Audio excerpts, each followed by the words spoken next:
Então,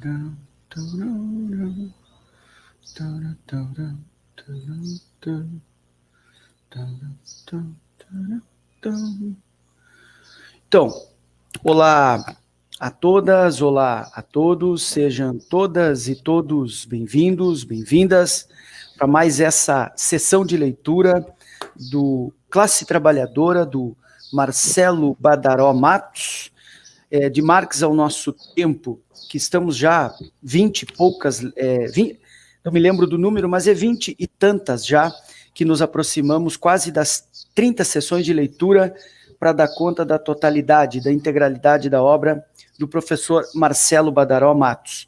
Como sempre, compartilha a leitura a colega Luísa Braido, que é colega de Grupo Cairós, de Estudos e Pesquisas em Educação, Trabalho e Políticas Públicas, coordenado pela professora Liliana Soares Ferreira, do Centro de Educação da UFSM, e também, desde algumas semanas, nos acompanha também o professor Marcelo Noriega Pires e o professor Gisley Escapim. Escapim, que tu achou, Escapim, da minha pronúncia, viu só? É italiano, faltou o sotaque. Muito bom, muito bom. Já de pronto, agradecemos a todas e todos pela presença, acompanhar nossa leitura, uma leitura pública, aberta, militante, rente ao texto e dialogando com todos os hiperlinks que o texto nos proporciona, e ele proporciona vários, muitos deles, tá? A gente está transmitindo também no Facebook, mas a gente pede que apenas como divulgação, a gente pede que todo mundo que está lá venha para cá, uma plataforma mais amigável para a gente fazer a interação, né, e responder os comentários. Então, chamo a todas e todos. Eu não me lembro na última leitura quem foi que conduziu mais pontualmente a leitura, vocês se lembram? A Luísa. Luísa. Então hoje é tu então, Escapim? Pode ser, não? Pode ser. Que página a gente parou? Eu não lembro hoje. Nós estamos na página 103. Isso, segundo parágrafo. Na nota 20. 103. Aham. Então deixa eu só retomar e entregar para você. Ah, exato, lembrei, claro. Exato, então... Então, líamos ali os... diferença, né? Entre os marxistas... Marxista tradicional. Eu na minha anotação, eu anotei que ele confunde a crítica a Marx, pensando que ele está criticando Marx, ele está criticando eles, né, os teóricos do fim do trabalho, do pós-marxismo, digamos assim. Ao criticar os marxistas, pensam que estão criticando diretamente a Marx, né? Então agora vem, acho que é o segundo parágrafo, depois tem uma citação muito breve, então eu entrego a leitura e prossigamos, pois não. Certo, então eu vou avançar na nossa discussão, nossa leitura rente ao texto. Nós estamos iniciando o segundo parágrafo da página 103. Ele ainda vem discutindo com esse Postone, né, que é um historiador, né, na verdade, que se diz marxista, mas faz uma análise um pouco enviesada da teoria marxiana. Mas isso é interessante, que o Badaró vai expondo o entendimento do autor, desse teórico, e recorre ao clássico para mostrar que, de fato, ele está equivocado na sua análise, né? Mesmo sendo nomeadamente um marxista. Então, no segundo parágrafo, o Badaró vai dizer assim, que nesse campo de discussão, ao contrário dos autores do Manifesto contra o Trabalho, Postone não contorna a existência na obra de Marx de um duplo sentido para o trabalho, seja ele abstrato, concreto, ou labor, ou work. São os trabalhos produtores de mercadoria, o trabalho que tem um valor de troca, ou um trabalho que tem um valor de uso, né? Essa fragmentação do trabalho. Essas duas formas de compreender o trabalho, né? E também não o rejeita, como faz Kurz. Pelo contrário, discute-o e defende que uma sociedade socialista só poderá constituir-se a partir de e aí abre aspas, né, de uma nova estruturação do trabalho aqui no sentido o the work, no sentido que produz valores de uso, um trabalho útil, né, um trabalho concreto, assim como uma reestruturação e significação fundamentais da vida social em geral. Fecha aspas. Retornando a Badaró. Postone rejeita, porém, qualquer aproximação ontológica em relação ao trabalho, ao afirmar que, e aí nós vamos a um trecho, uma citação direta dos escritos de Postone, que diz assim: a teoria de Marx não afirma que o trabalho seja um princípio estruturante transhistórico.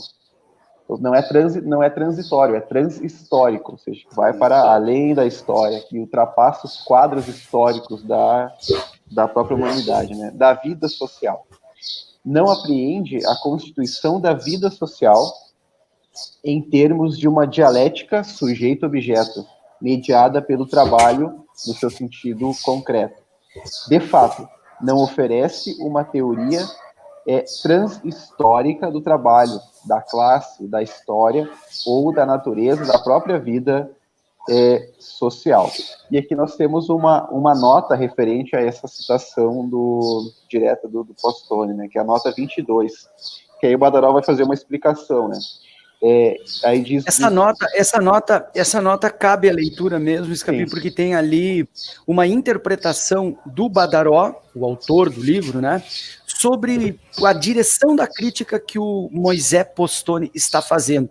Então ele demonstra em relação a quem o Postone estava se posicionando, com quem eram os interlocutores quando ele menciona isso que está mencionando na citação. Isso é muito importante, porque muitas vezes a gente faz uma leitura no vazio, sem saber quais eram os interlocutores do autor que a gente está lendo.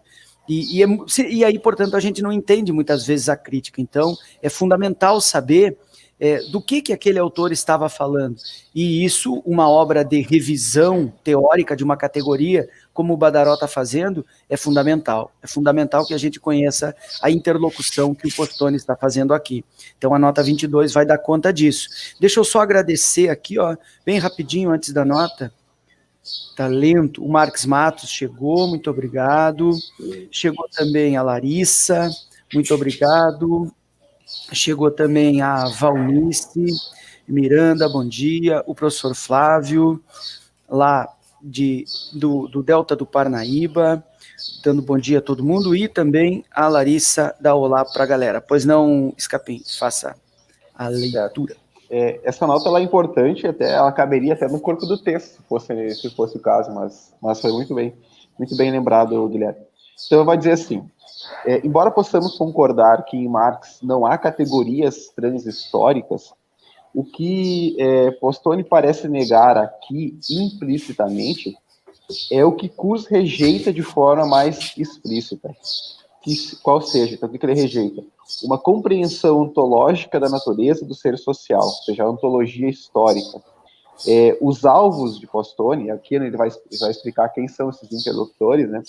Os alvos parecem ser as formulações de matriz lukatiana sobre o trabalho, embora só explicite a crítica a Lukács no comentário marginal que faz sobre a questão da consciência de classe páginas adiante. Na nota 17, que é da mesma obra que que o Badaró vem dialogando com o Postone, né, da página 456, aparentemente desconsiderando a distinção entre labor e work, que adota em outras passagens, afirma que, aí abre aspas, palavras do próprio Postone, a centralidade do trabalho proletário para a análise de Marx do capitalismo não devia ser tomada como uma avaliação afirmativa de sua primazia ontológica sobre a vida social.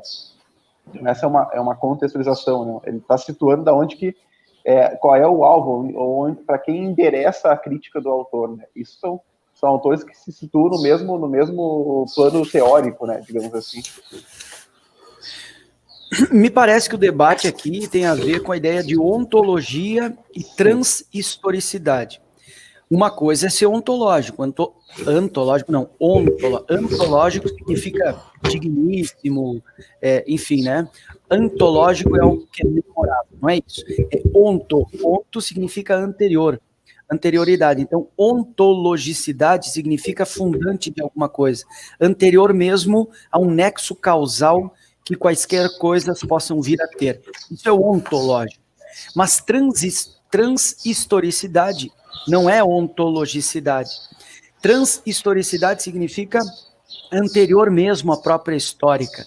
E não é isso que o Lukács está fazendo. Então, o debate aqui é de um Lukács já bem velhinho, porque o Lukács vai reeditar o Ontologia do Ser Social em 67, me parece que então, ali por... Eu não sei o ano da morte do Lukács, de verdade, mas eu acredito que ele tenha vivido até os anos 70, né? E o Postoni vai estar escrevendo aqui um pouco depois, né? Já dentro de uma outra lógica. Mas o debate aqui, me parece, é exatamente isso, entre ontologia e transhistoricidade. Transhistoricidade significa algo que paira, algo que flutua, vamos dizer assim, sobre a história, e nada estará fora da história. Então, não é essa a questão. Tá. Pois é, mas a centralidade dessa discussão é a categoria trabalho, né? Nesse sentido, como eles situam o trabalho, seja na perspectiva ontológica ou na perspectiva transhistórica, né? Isso é que diferencia as suas concepções. Então, retomando ao texto. Então, segue Badaró.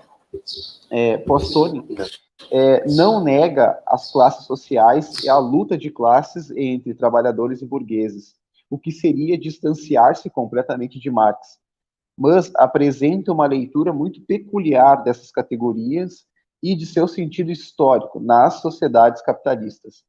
Sua reflexão é aparentemente bastante cuidadosa ao entender a classe trabalhadora como uma relação social historicamente formada, rejeitando compreensões unilaterais da classe como um simples resultado de relações de produção. No entanto, mesmo que ressalvando intenções limitadas e preliminares de análise, enfatiza a dimensão econômica do conflito entre capitalistas e trabalhadores, para afirmar que a luta de classes, e aí, né, reduzida na discussão do livro, à pressão da classe trabalhadora por maiores salários, menores jornadas de trabalho e melhores condições de trabalho e vida, acaba por ser, em última análise, funcional à lógica do capital. Ao reivindicarem organizada e coletivamente a redução da jornada de trabalho, os trabalhadores acabam por impulsionar o movimento do capital em direção à ampliação do mais-valor relativo, atuando, né, portanto, como, abre aspas, momentos do desenvolvimento da totalidade. Aí fecha aspas. Inclusive, essa crítica que o Badaró vem fazendo na perspectiva do autor, de situar a luta da classe trabalhadora como sendo estritamente econômica é um dos equívocos, né, que se situa nessa discussão, que até ele vai acabar discutindo mais adiante, né. E essa compreensão de mais valor relativo é aquela produção que se extrai a partir da qualificação do trabalho e que tem como tem em vista a ampliação ou a implementação da tecnologia, da ciência, da maquinaria, né? Ou do trabalho morto, no modo mais geral, né? Eu não sei se eu estou viajando, mas eu estava vendo o Scapin falando agora e me veio uma coisa na cabeça, de uma certa proximidade desse Postoni com o próprio Proudhon, no sentido do chamado socialismo utópico, no sentido que o quê? O Postoni trabalha com essa questão ele dá um peso muito grande para chamada luta defensiva, né, dos trabalhadores, né? E eu achei uma certa aproximação com a questão do Proudhon, quando o Proudhon coloca a questão até do próprio filho, coloca como solução a questão de criação de bancos que emprestariam dinheiro sem juros para os trabalhadores, enfim, que é bem aquela questão, eu acho que é aquela questão de não pegar o cerne do debate e tu pegar de uma parte e formar essa parte no todo, né? Foi isso que me veio na cabeça agora. Não sei se eu viajei muito nessa. Não, acho que não creio não, Marcelo. Acho que do ponto de vista conceitual foi bem original até. Nunca tinha me ocorrido essa proximidade, mas é plausível, me pareceu tranquilo, não vejo nenhuma impropriedade na tua interpretação, não, de minha parte. Tá? E a impressão que eu tive também fazendo essa leitura do Badaró é que ele seria mais um mecanicista também, no sentido materialista mecanicista, né? A questão da classe muito mais passiva, contemplativa, essa minimização da luta, mas claro, isso nós vamos entrar nessa questão mais adiante, mas só para complementar a fala do Marcelo. Então, seguindo, diz Badaró, né? No primeiro parágrafo da 104. Assim, segundo a leitura de Postone, a relação de exploração entre burgueses e proletários e os conflitos dela decorrentes não são o centro da análise crítica de Marx sobre a sociedade capitalista, mas as classes surgem em O Capital, em a obra, né, O Capital, a partir da questão de sua relação com, e abre aspas, o caráter específico da mediação social capitalista, fecha aspas. Em síntese, segundo Postone, agora mais uma vez uma citação direta da obra do autor, né? Então diz ele, o conflito de classes entre trabalhadores e capitalistas, tal como está desenvolvido no livro 1 de O Capital, é um momento da dinâmica permanente e totalizadora da sociedade capitalista. Está estruturado por e constitui a totalidade social. As classes implicadas, trabalhadores e capitalistas, não são entidades, mas sim estruturações da prática social e da consciência, que, em relação com a produção de mais valor, estão organizadas de maneira antagônica, estão constituídas pelas estruturas dialéticas da sociedade capitalista e impulsionam o seu desenvolvimento. Eu tenho aqui no canal, uns 2, 3 meses atrás, eu li um trechinho daquele livrinho do francês, o Compreender Marx, Denis Colin, é o nome do francês. É um livrinho da... Eu vou ali pegar agora para mostrar a capinha dele daqui a pouquinho, não me lembro a editora. Mas é um dos melhores comentadores de Marx e ele apresenta vários aspectos da teoria social de Marx. E eu li um trechinho de 2 ou 3 páginas, tem um vídeo sobre isso, que é: o conflito é que funda a classe. E não como muitos não se dão conta, pensando que é a classe que funda o conflito. Não, o conflito não surge da relação entre as classes. As classes é que surgem da natureza conflituosa do trabalho no modo de produção capitalista. Isso é fundamental. Fazer essa inversão é não perspectivar a análise a partir do materialismo histórico. Se você fizer isso, você que acredita que as classes são transhistóricas, voltamos à ideia, né? Existem, estão dadas, quase que por uma natureza histórica, elas estão dadas e porque elas são fundamentalmente díspares, uns têm o meio de produção, outros não têm, eles entram em conflito. Não, isso é uma mistificação, e é isso que o Badaró está falando aqui, não é essa relação. Existe uma relação, e é histórica, e ela se dá. Da natureza conflituosa dessa relação é que vai surgir a relação antagônica de classe. Então é o que o Badaró está chamando a atenção aqui. Eu vou ali pegar para mostrar a capinha, mas por favor, vocês podem prosseguir. Deixa eu só agradecer também, passou o professor Djalma, deu o bom dia, agradecemos, e chegou também a Silvia, que é membro assinante do canal. Muito obrigado, Silvia, muito obrigado a todas e todos. Muito bem. Então, retomando os escritos de Badaró, né? Então, dizer, essa argumentação, todo esse trecho que foi extraído da obra do próprio Postone, né, é a base para que Postone negue a classe trabalhadora, esse ai com crase, né? Ou seja, negue para a classe trabalhadora o papel de sujeito histórico potencialmente capaz de levar adiante uma transformação revolucionária em direção ao socialismo. Postone é sempre defensivo ao afirmar as limitações de sua análise no que tange às dimensões subjetivas da classe, ou seja, o seu horizonte cultural, político, sua ação coletiva e a consciência de classe. É aquilo que se ergue a partir da superestrutura, né? E, reiteradamente, declarou distanciar-se de qualquer perspectiva determinista.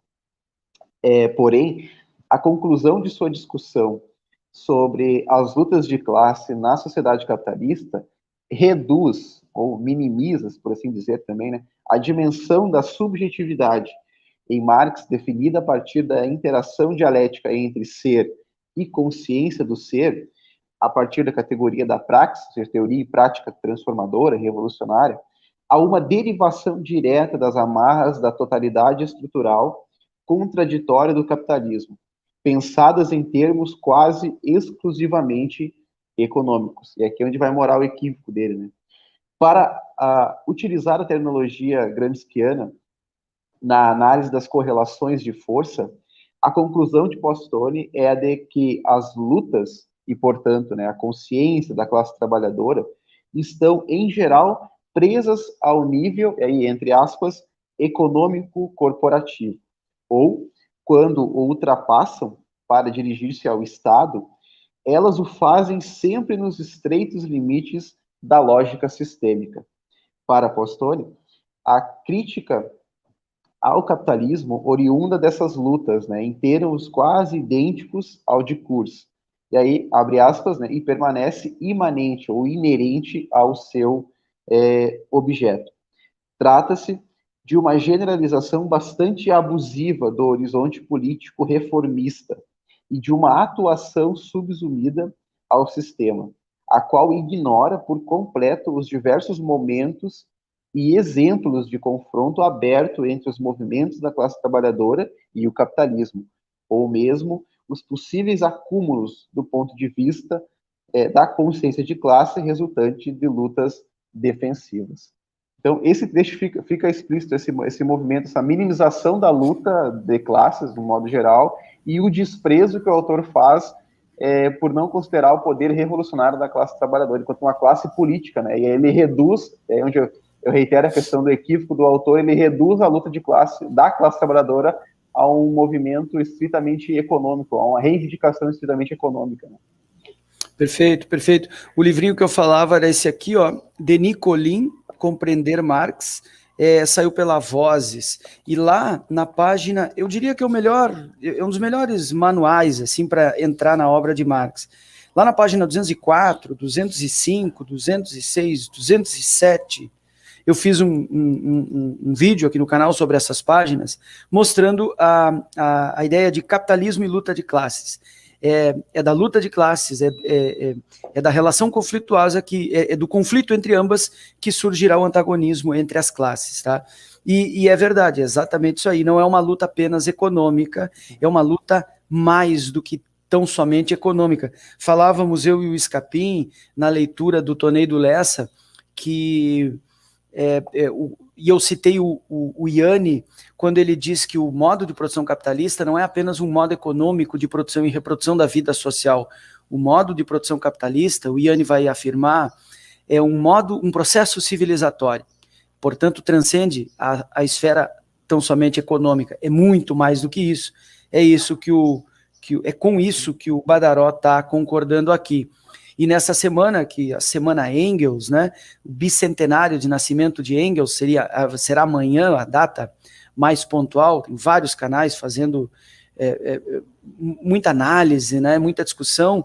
Eu chamo a atenção para uma delas, que foi feita ontem no canal, eu já vou citar completo aqui a referência, ele mostrando que para Engels, por exemplo, estava posta esse potencial revolucionário do proletariado, mostrando que transcende completamente a esfera somente econômica. Não é que o proletariado seja classe revolucionária, quase que como uma natureza do proletariado. Não, nada disso. Ele é uma classe que, por sofrer, como diz o Marx, as cadeias radicais da exploração capitalista, ela tem potencial, ela tem a possibilidade, não a necessidade, ela tem a possibilidade de, ao se levantar tudo que tem sobre si. Então, o Badaró está mais alinhado com o Engels nessa interpretação. É isso, Caminho. Isso. Até agora, na sequência, a gente vai chegar nessa... Tem um longo trecho, né, da obra do Postone aqui, e até eu coloquei uma pergunta se a capacidade revolucionária ela já está contida na classe trabalhadora, é como se fosse algo inerente, naturalizado nesse sentido, mas a gente vai chegar nela, então. Então, seguindo, agora na página 105, no primeiro parágrafo. Transitando em maiores mediações entre uma crítica necessária às experiências que se pretenderam socialistas no século XX e uma bastante questionável avaliação definitiva sobre o caráter imanente ao capitalismo da consciência da classe dos trabalhadores, Postone sempre afirmando interpretar fielmente as intenções de Marx, aí está entre aspas as intenções, né, de Marx, assim sentenciou. Então ele vai se posicionar em relação a esses empreendimentos socialistas do século XX e como que isso se dá no âmbito do capitalismo. E aí o autor, o Badaró, vai recorrer a um longo trecho, né, da obra de Postone. Então vai dizer assim, diz Postone, né, a intenção lógica da exposição de Marx, ou seja, o movimento do pensamento de Marx, não apoia a ideia de que a luta entre os capitalistas e os trabalhadores seja uma luta entre a classe dominante da sociedade capitalista e a classe portadora do socialismo. Atente para essa questão do portador aqui, que isso é importante. E de que, em consequência, essa luta aponte para além do capitalismo. A luta de classes, aí segue, né, o Postone, a luta de classes vista a partir da perspectiva dos trabalhadores, do ponto de vista dos trabalhadores, implica a constituição, a manutenção e a melhoria de sua posição e a sua situação como membros da classe trabalhadora. Ou seja, não se altera a condição de classe, né? Suas lutas foram uma poderosa força na democratização e humanização do capitalismo. Não sei se isso é possível. E desempenharam também um importante papel na transição ao capitalismo organizado. No entanto, e aqui há uma supressão, né, um trecho, no entanto, a análise de Marx na trajetória do processo capitalista de produção não aponta para a possibilidade de afirmação futura do proletariado e do trabalho que ele realiza. Pelo contrário, aponta para a possibilidade de abolição desse trabalho. Abolição do trabalho, não das classes, olha só. A exposição de Marx, em outras palavras, contradiz implicitamente a noção de que a relação entre classe capitalista e classe trabalhadora seja paralela à relação entre capitalismo e socialismo, que a possível transição ao socialismo se faça efetiva com a vitória do proletariado na luta de classes, ou seja, no sentido de sua autoafirmação como classe trabalhadora, e que o socialismo implique a realização do proletariado. E assim ele encerra o longo trecho do... Isso quem falou, agora eu lembrei, foi o Ricardo Antunes, numa live com a professora Sofia Manzano, do PCB, né? Que é professora de uma universidade no interior da Bahia, eu não estou lembrando agora, mas é a professora Sofia Manzano. Então ali eles discutiram e o Ricardo Antunes ainda chamou a atenção para o seguinte detalhe: não só o potencial da classe revolucionária, da classe trabalhadora, o potencial revolucionário, mas também a tendência reformista da classe trabalhadora. E é sobre isso que o Postone está falando aqui, porque o Badaró está citando diretamente o texto do Postone, mas também o Marx sabia disso, porque a gente não pode esquecer que essa edição que a gente conhece da exposição marxiana no Capital é a de 72, da edição francesa, revisada pelo Marx. E a Internacional, a primeira que Marx fundou junto com Engels e uma turma de outros camaradas lá, é de 64. Então, o texto do Capital ele é de 8 anos depois da fundação da Internacional. Portanto, eles já tinham a plena consciência do caráter e da tendência, digamos assim, reformista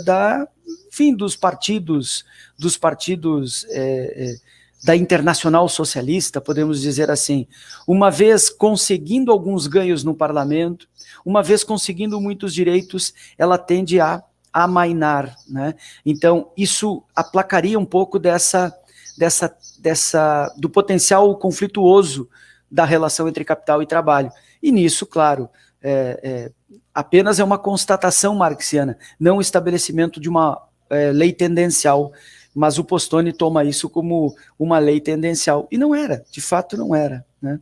Mas agora acho que o Badaró mesmo desenvolve essa discussão, eu deixaria para ele, tá? O Ceia diz assim: o conflito de classe que gera o antagonismo, sim, e não a posse dos meios de produção. Não, a posse dos meios de produção não, é a posse dos meios de produção que funda a natureza diversa entre capital e trabalho. E disso surge o conflito. Há uma relação aí de fato lógica. Mas vai, Escapim, pode ir. A propriedade privada, ela é o ponto de partida, né, desse antagonismo, né? É isso, tá certo. Pois é, aí nesse trecho que o Badaró extrai da obra de Postoni, que tem aquela questão da classe portadora do socialismo. Eu daí até fiz uma questão se o socialismo ele já está dado à classe trabalhadora, né? De fato, não é inerente à classe, ou não é da natureza da classe, mas ela tem um potencial, ou seja, está virtualmente contido na classe trabalhadora esse potencial de vir a ser uma classe revolucionária, né? Por isso que também demanda a questão de uma formação política da classe trabalhadora nesse sentido, né? Então, isso é importante. Então, retomando agora os escritos de Badaró, diz ele, nesse aspecto, agora ele vai fazer uma contraposição, agora ele vai recorrer, na verdade, ao clássico, né, a Marx, para contrapor os escritos de Postoni. Então, nesse aspecto, a posição de Kurz parece ser mais honesta em relação aos textos de Marx, pois, ainda que discordemos da dissociação que faz entre os seus lados esotérico, né, com S, e o esotérico com X, que foi uma discussão que foi traçada no nosso último encontro, Kurz reconhece em Marx a forte presença da ideia do proletariado como sujeito da transformação, assim como a clara concepção marxiana da possibilidade de desenvolvimento da consciência dessa classe numa dimensão que suplante os limites econômicos e corporativos, e também reformistas, né, portanto, mesmo diante do fetiche da mercadoria. Vimos que aqui, como em diversos textos, Marx explicita uma definição de classe em que sua consciência e sua ação coletiva, ou seja, sua subjetividade, entendida como a praxis do sujeito social, superam ou podem vir a superar os limites impostos pela lógica do capital. Porém, longe de perceber as lutas dos trabalhadores por melhores salários ou pela redução da jornada de trabalho como elementos que, em última análise, estimulam o desenvolvimento do capital, Marx atribui-lhes um potencial muito mais amplo, justamente porque o seu conceito de classe social tem uma dimensão política, não meramente econômica, né, cuja relação com a totalidade estrutural do modo de produção capitalista é muito mais complexa. Como vimos na carta a Bolt de 1871, citada anteriormente, a ligação entre lutas econômicas e políticas, mesmo não sendo automática, é potencialmente valorizada. Alguns anos antes, em um debate interno à Associação Internacional dos Trabalhadores, Marx já havia criticado duramente as perspectivas que negligenciavam a luta econômica por reajustes salariais e redução da jornada de trabalho. Tá vendo? Isso aqui eu me dou o direito de interromper no meio do parágrafo, porque foi exatamente disso que eu falei. Depois, a Rosa Luxemburgo vai chegar a desenvolver essa definição de uma forma mais clara, que é a ideia de greve política e greve econômica. A greve econômica é aquela mais pragmática, circunstancial, brigando pelo que está aqui posto, né? Reajuste salarial, redução da jornada de trabalho, isto é, aqueles ganhos mais imediatos da classe trabalhadora, o que, ao mesmo tempo que significa uma conquista evidente, também significa um desestímulo, uma luta maior, porque se eu conquistei, eu vou me dar por satisfeito em boa medida. E a greve política não, a greve política independente dos ganhos, do reajuste, da redução da jornada, nunca podemos perder de vista a luta final, que é para subverter a propriedade privada dos meios de produção. Então, o Marx também nunca negou a necessidade e a importância de pequenos ganhos desde que a gente defina, claro, aquela definição clássica também da Rosa, né, entre tática e estratégia. Se for a tática pela tática, péssimo. Né? Se eu brigo só por isso, melhor salário, redução da jornada de trabalho, eu vou cada vez reduzir mais a minha perspectiva e cada vez ceder mais ao domínio do capital. Agora, se eu utilizar isso como um meio a um fim, ou seja, a estratégia final será a subversão do modo de produção capitalista, bom, aí todo ganho tático, circunstancial, me será favorável. Então eu não posso confundir o fim que eu quero, que é a estratégia, com as táticas que eu vou pontualmente conquistando. Isso é fundamental. E o Marx dizia, não, é importante, claro que é importante, mas não é só isso. Se isso for um meio, tanto melhor. Se isso for o fim da luta, redução da jornada de trabalho, é uma péssima luta, é uma luta inglória. Até tem uma questão em relação a isso, porque a emancipação econômica, ela é importante para a emancipação política, né? Ela não é desprezada nesse movimento, né? Só para complementar. Então, seguindo, o último parágrafo da 105. Na verdade, no meio do parágrafo do último parágrafo 105. A sua análise da economia capitalista, o Badaró está tratando de Marx aqui, né? Sua análise da economia capitalista reconhecia que, abre aspas, a tendência geral da produção capitalista não é para elevar o nível normal do salário, mas ao contrário, para fazê-lo baixar, empurrando o valor do trabalho mais ou menos até o seu limite mínimo. Aí fecha aspas. Esse é um trecho que o Badaró extraiu da obra Salário, Preço e Lucro, né, de Marx. E aí, voltando a Badaró.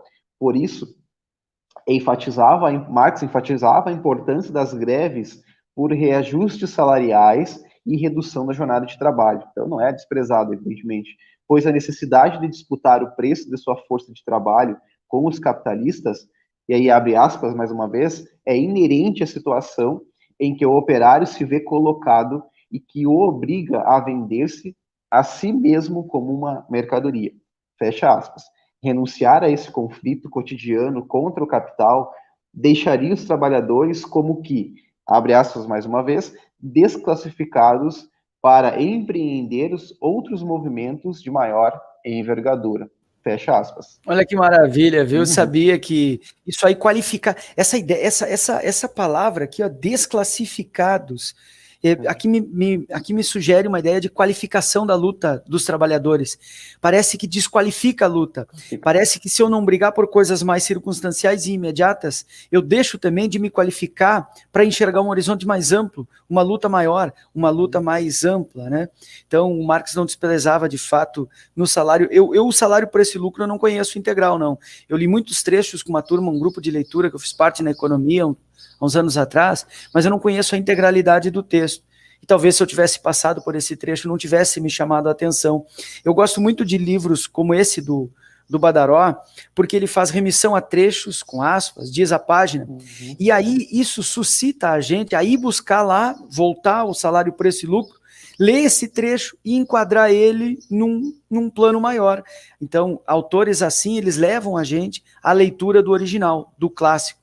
E aí, claro, a gente já entra com uma noção ampliada do que precisa buscar e entender ali. Então, de verdade, Marx nunca desprezou esse tipo de ganho circunstancial, e isso, inclusive, pelo contrário, qualificava a consciência de classe para uma luta mais ampla. É que dá condições materiais para essa produção da consciência, né? Da busca de instrumentos, aquisição de instrumentos materiais, enfim. Isso é importante. É o que o Álvaro Vieira Pinto também fala no livro A Questão da Universidade, né? As reformas na década de 60 que ele escreveu, quando eles imaginavam a reforma da universidade, ele dizia, a reforma não pode ser só pedagógica, não pode ser de um local específico. Ela tem que ser política, ela tem que ser mais ampla, né? Tem que ser para toda a universidade. Perfeito. Que não foi o que aconteceu. Chegou o Bortolotto também e diz... Por que os empresários só querem dar emprego para os trabalhadores e não querem pagar bons salários? Porque para aumentar a taxa de lucro deles, essa é bem direta a resposta, né? Quanto menos salário paga, mais eleva a taxa de lucro. É isso. Mas prossigam. Certo, então vamos avançando. aí o Badaró vai seguir, né, com a crítica, dialogando com Marx.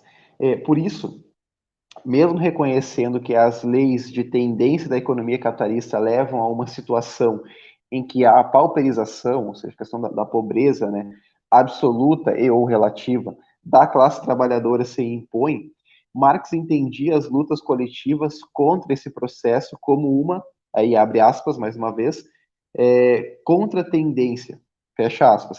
Importante, não porque permitiam ou permitiriam à classe trabalhadora simplesmente e aí abre aspas mais uma vez, manutenção e melhoria de sua posição, fecha aspas, no interior da ordem capitalista, como quer o Postone. Pelo contrário, o centro da questão de Marx era que tais lutas contra os capitalistas habilitavam a classe trabalhadora, abre aspas mais uma vez, para compreender outros movimentos de maior envergadura, fecha aspas. Movimentos em que a abolição sistêmica da exploração do trabalho assalariado é o objetivo maior. Ou seja, não é se afirmar enquanto classe, como destacava o Postone, mas sim abolir a exploração da classe abolindo o trabalho assalariado. Né? E assim... Não, é que vai terminar o parágrafo e vem uma longa citação que explica tudo isso. Apenas chamar a atenção, né? Isso qualifica, de fato, a luta para uma luta de maior envergadura. Então, o Postone, por exemplo, desprezou, muito provavelmente, esse caráter articulado entre lutas mais imediatas e objetivos mais ampliados. O Postone dizia que isso é uma tendência também desses marxistas ali dos anos 70 e 80, principalmente, que diziam que essas lutas, porque também eles viam o quanto os partidos sociais-democratas, que eram os partidos comunistas, socialistas, lá na primeira metade do século XX, todos eles, o Partido Trabalhista Inglês, o Partido Trabalhista Alemão, depois que começaram a conquistar vagas no parlamento, essas conquistas aplacaram a luta por objetivos maiores, como diz o Marx aqui, por uma luta de maior envergadura. Isso, de fato, ocorreu. Então, o Postone não caiu no conto do fim do trabalho, mas caiu no conto do fim da luta proletária. Eu não me lembro se o Badaró chega a dizer isso, eu estava procurando aqui, e talvez ele diga daqui a pouco. Se ele não disser, eu estou dizendo. O Postone não caiu num conto, mas caiu no outro. Eles, não, essas conquistas fizeram com que os trabalhadores deixassem de lutar. Veja, os próprios partidos, os antigos sociais-democratas, trabalhistas, estão todos eles com as suas vagas no parlamento, muitos chegaram inclusive ao governo, um foi no caso inglês, né?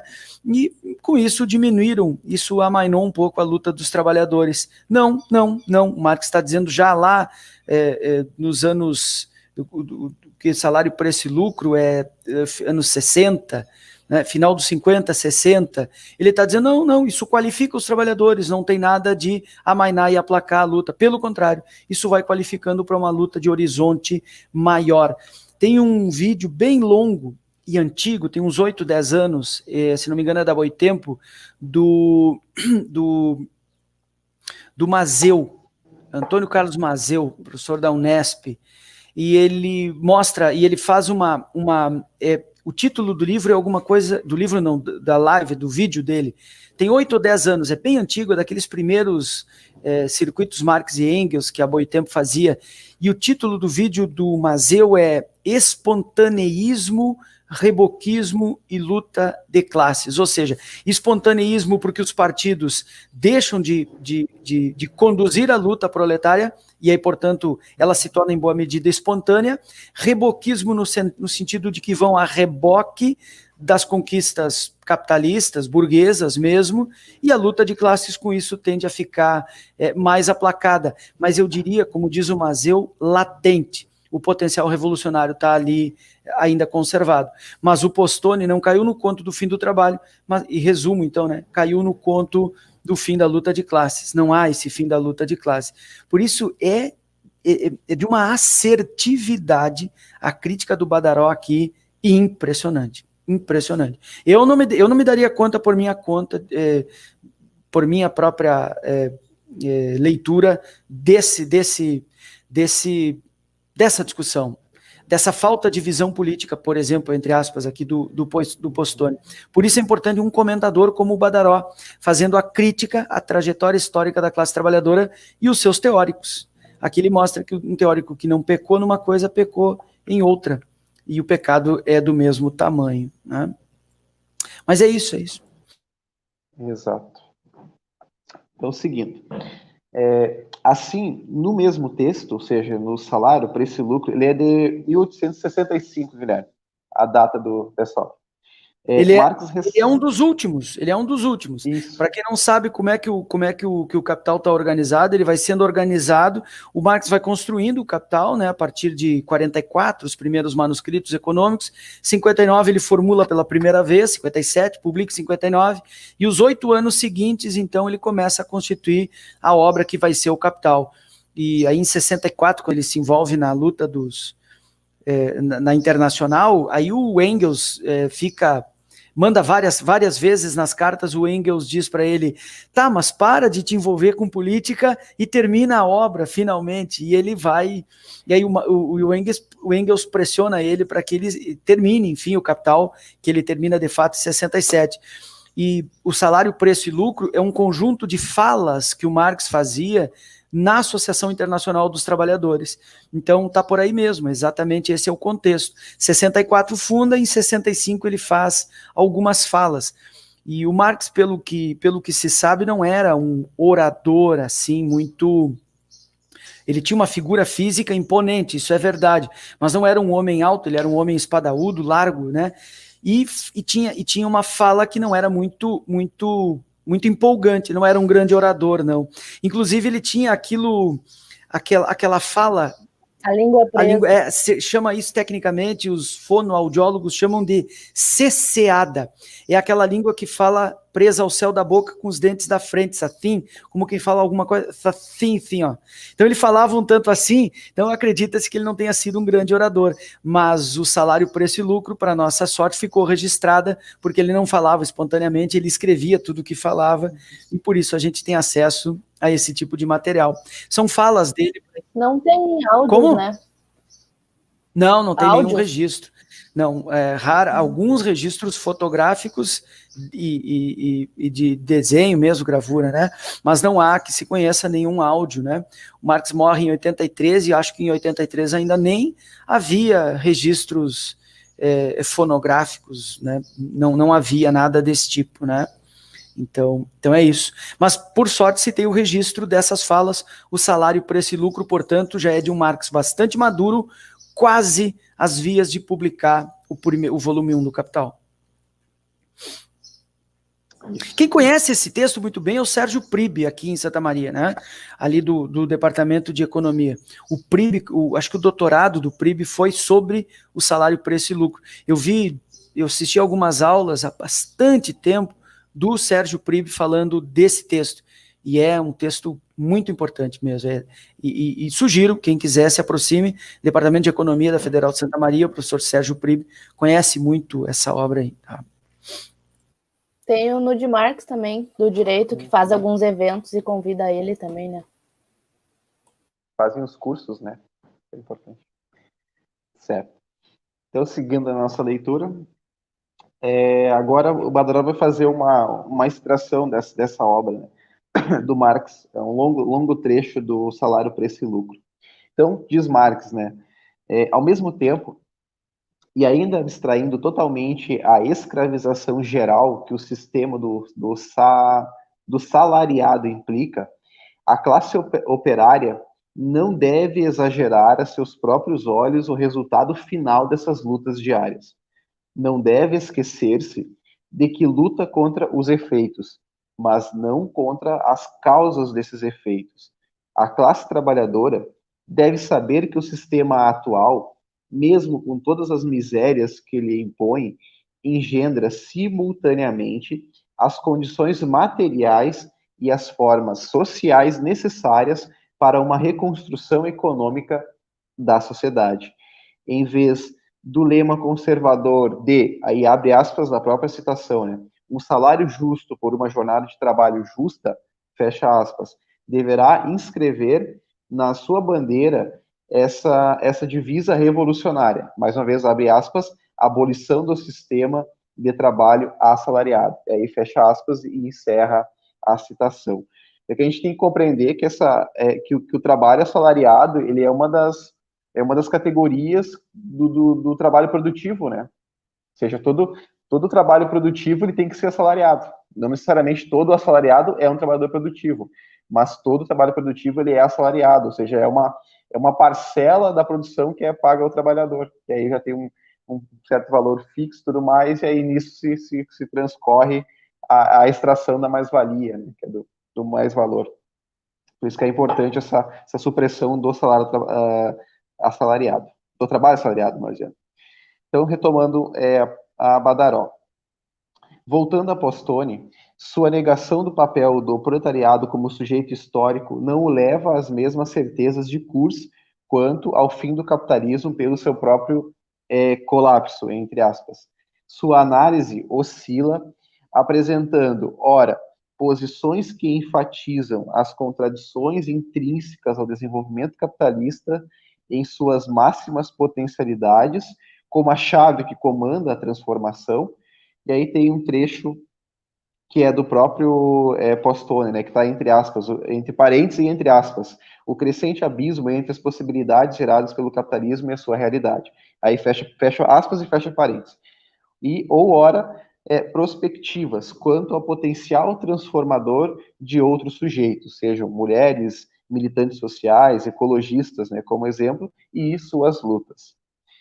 Nesse sentido, Postone parece, ao mesmo tempo, rejeitar o papel do proletariado como sujeito potencial e apresentar uma definição restrita desse proletariado, sem atentar para o fato de que um dos caminhos para se entender o proletariado com base na obra de Marx é justamente perceber como, em seus textos, a classe trabalhadora não cabe em definições restritas, ou seja, ela só tem um sentido universal de classe, né? Não é particular.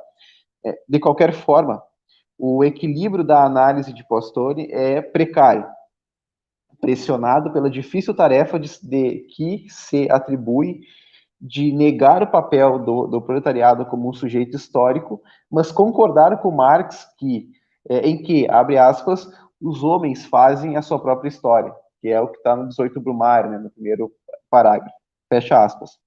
Além de criticar os determinismos, sustentando, porém, que a superação do capitalismo decorrerá diretamente de seu máximo desenvolvimento.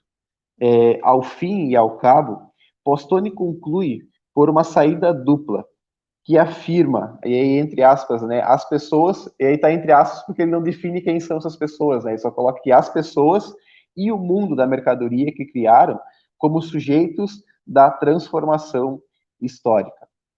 Aí Isso aqui deu muita margem para os partidos comunistas, mundo afora, né? Ali, no fim do welfare state, a entrada na saída do keynesianismo fordista, passando para o taylorismo neoliberal, enfim, né? Aquelas ideias muito tradicionalescas, eu diria, de que só poderia haver uma transformação, entenda-se, revolução, depois de o capitalismo ter desenvolvido todas as suas possibilidades produtivas, a classe trabalhadora extremamente desenvolvida. E a gente sabe que não é bem assim. Não existe uma receita pronta, não existe um modelo acabado, único, que tenha que ser seguido. De onde menos se espera poderá vir uma grande revolução.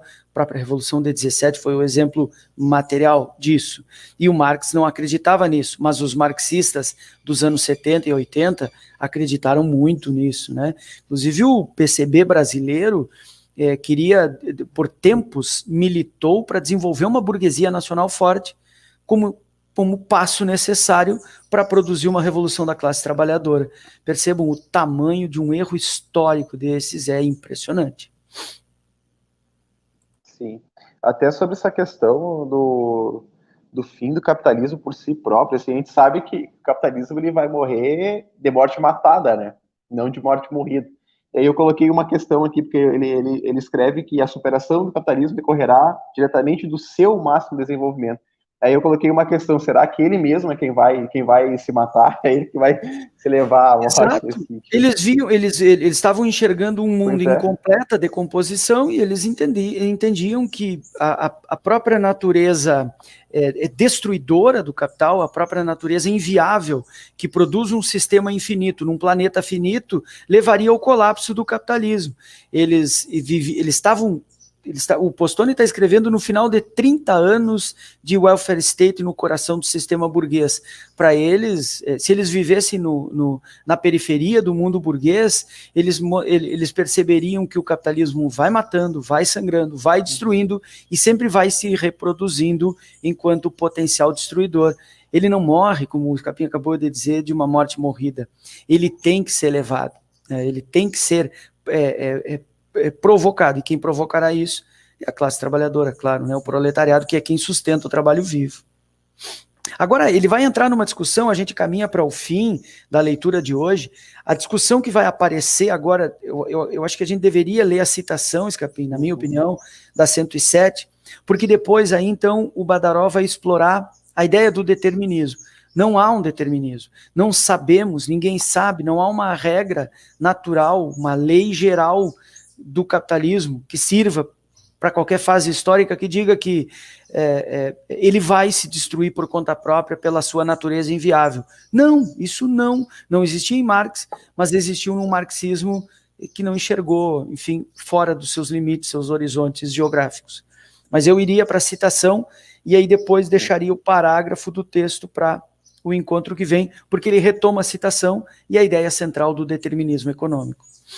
Isso, a citação ela vem no sentido de complementar esse parágrafo que nós acabamos de fazer a leitura, então é necessário que a gente faça, né, a leitura dela. Então, é uma citação do próprio Postone, que é uma longa citação, inclusive, né? Então, vai dizer o autor: a análise de Marx pode ser entendida como um esforço muito poderoso e sofisticado de mostrar que, com o desenvolvimento da mercadoria como forma social total, as pessoas, e aqui ele não define quem são, né, as pessoas já criam, entre aspas, o mundo que as rodeia.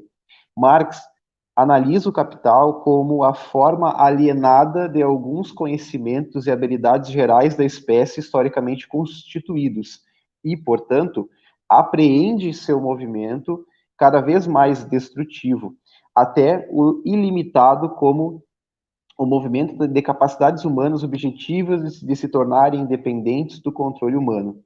A concepção de Marx da superação do capitalismo pode traduzir-se como as pessoas obtendo controle sobre tais desenvolvimentos quase objetivos, sobre processos de uma permanente e acelerada transformação social que elas mesmas constituíram. Assim, pois, em um marco semelhante, a questão não é tanto se as pessoas deveriam tratar de conformar seu mundo, já estão fazendo. Melhor, a questão radica na maneira que vão conformar seu mundo, e, portanto, a natureza desse mundo, assim como sua trajetória. A gente percebe que é um autor original, quanto a isso não há dúvida. É um autor importante, é um autor original. E aí agora, então, o Badaró vai detectar uma espécie de determinismo, mas muito disfarçado, muito sutilmente colocado na interpretação do Postone. E eu acho que exatamente a partir daí a gente começaria a nossa sessão de leitura da próxima semana, na sexta-feira. Agora, fica aberto se vocês quiserem falar alguma coisa, mas eu vou só prestigiar aqui quem passou. O Bortolotto sempre vai colocando questões, ele colocou várias. Diz assim: por que no Brasil só a esquerda e os sindicatos defendem os trabalhadores e os pobres? Que deveriam ser justamente essas categorias. São as categorias representativas da classe trabalhadora, né? Aqui eu não falaria a ideia de pobre. O pauperismo, ele é uma decorrência da proletarização da classe trabalhadora. A noção de defender pobre é coisa de padre. Quem gosta disso é chefe de paróquia. Aqui ninguém defende pobre. A gente defende defende não, mas a gente milita em torno da classe trabalhadora, que se pauperiza muitas vezes. Então essa noção de pobre aí é meio uma noção meio moralista. Então eu, por exemplo, não me filio a esse tipo de coisa aí. Quem gosta de defender pobre é a noção de misericórdia. Aqui não tem que defender por misericórdia, aqui a gente defende por uma questão de solidariedade de classe, né? É diferente a militância, mas tudo bem. Depois ainda diz o Bortolotto, por que a esquerda perdeu o nacionalismo e o patriotismo para a direita? Em política não há espaço vazio, né? Onde é abandonado uma questão, como é que se diz, ele é logo ocupado, né? E a tendência mais extremista ocupou essas bandeiras, já que no Brasil a esquerda é mais nacionalista e patriota que a direita, mas aí concretamente, mas no discurso é a direita que tem isso, né? É porque a direita toma conta, né? Claro. Ela tem os meios, as mídias. Exatamente, perfeito. E diz o Bortolotto também, por que a esquerda não faz uma lista de empresas e políticos que são inimigos dos trabalhadores? Mas existem, né? E dos pobres para divulgar e alertar o povo. Duas categorias aqui, Bortolotto, que a gente no marxismo não trabalha. Primeiro, a categoria de pobre. Pauperismo é uma decorrência, repito, da proletarização da classe trabalhadora. Segunda categoria que a gente não trabalha é povo. Povo está na Constituição, isso é uma noção russoniana, iluminista mesmo, né? Povo é uma amálgama indistinto de pessoas. Não existe povo. Povo é uma categoria abstrata. A gente fala em classe trabalhadora, né? Classe trabalhadora existe, ela é concretamente dada e o Badaró faz uma reconstrução histórica desta classe trabalhadora. Quem fala em povo geralmente é a direita, geralmente, ou aqueles discursos mais demagógicos. Então, a gente ajusta, a gente apara as arestas do discurso, cortando a ideia de pobre, a ideia de povo, elas mais confundem do que contribuem com a luta da classe trabalhadora, tá? E o Pensando com Marx diz assim, oi gente, muito bom, eis aí meu canal, pô, valeu, vamos conversar, manda um e-mail, ali tem o meu e-mail lá vai na descrição lá do canal, do meu canal, lá vai ter o meu e-mail, me manda um e-mail, vamos conversar, vamos abrir uma via aí de conversa, Pensando com Marx. Legal, gostei do com, esse com é muito legal. E o Flávio, o professor Flávio diz lá do Piauí, outro dia assisti uma aula em que o professor afirmava que essa ideia de crise final do capitalismo foi uma ideia de Engels e não de Marx. O capitalismo encontra soluções para as crises. Sim, claro, o capitalismo ele se refaz, ele não morre por conta própria, ele sempre irá se refazer, ele é um processo autômato. Mas a ideia do fim do capitalismo, final do capitalismo em Engels, eu não saberia, Flávio, eu não sei, de fato não saberia mesmo, né?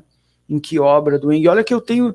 Nos últimos 2, 3 meses, estudei um monte de Engels para vivenciar, enfim, esta semana de agora, que é a semana do bicentenário do nascimento do Engels. E passou também, nesse finalzinho, o YHTR, good vibes para todo mundo também. Então, era isso, meus amiguinhos. Se não há nenhum recado, interrompemos agora, e na semana que vem, vamos exatamente a partir desse ponto, trabalhar com a ideia do determinismo disfarçado, contido ali no postone que o Badaró está apontando, tá? Muito obrigado a todas e todos, era isso? Ninguém tem nenhum recado? Tem o Brisa Sócio, vamos ver se não é xingamento aqui, vamos ver aqui. O Brisa Sócio, não, já passou a Brisa Sócio. Seria possível criar um diálogo tolerante? Tolerância não é um princípio cristão, hein? Tolerância é um princípio muçulmano. Tolerância está no Corão e não está na Bíblia, só para que tenham uma ideia. Foram os muçulmanos que disseram que tinham que ter paciência com os cristãos, que eram matadores contumazes, mas tinha que tolerá-los, porque eles pelo menos eram povos do livro. Cristão nunca foi tolerante. Cristão gostava de fazer cruzada e matar todo mundo. Aliás, 80 milhões de almas foram aniquiladas na América pelas duas armas mais letais que o mundo já concebeu, a cruz e a espada, né? Consciente e pacífico entre os defensores da classe trabalhadora. Não existe esse pacífico aqui, essa paz do cemitério, para mim, não serve. E os defensores dos interesses Seria possível criar um diálogo tolerante? Não. Consciente e pacífico? Não. entre os defensores da classe trabalhadora e os defensores dos interesses da lei? Não. A resposta é não. É não, não e não. Não seria possível.